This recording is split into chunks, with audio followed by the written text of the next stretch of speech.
ফেনীর পশ্চিম দেবীপুর হিন্দুপাড়ায় নুরনবী মেকার বাড়ির আলাউদ্দিনের বসতঘরে চুরির ঘটনা ঘটেছে। পরিবার সূত্রে জানা যায়, গেল বৃহস্পতিবার সন্ধ্যায় পরিবারের সদস্যরা বিয়ের দাওয়াতে গেলে সেই সুযোগে ঘরের টিন কেটে ভেতরে প্রবেশ করে। পরে ঘরের সব মূল্যবান মালামাল লুটপাট করে নিয়ে যায়।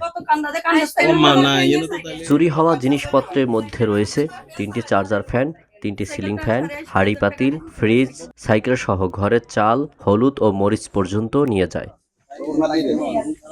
স্থানীয়রা জানান, আমরা রাতে ঘুমিয়েছিলাম, কিভাবে চুরি হয়েছে কিছুই বুঝতে পারিনি। আইনশৃঙ্খলা বাহিনী ও সমাজের প্রতিনিধিদের কাছে দৃষ্টান্তমূলক বিচারের দাবি করছি, যাতে ভবিষ্যতে এ ধরনের ঘটনা আর না ঘটে। তবে এ ঘটনায় ফেনী মডেল থানায় একটি মামলা দায়ের করা হয়েছে বলেও জানান ভুক্তভোগী পরিবার।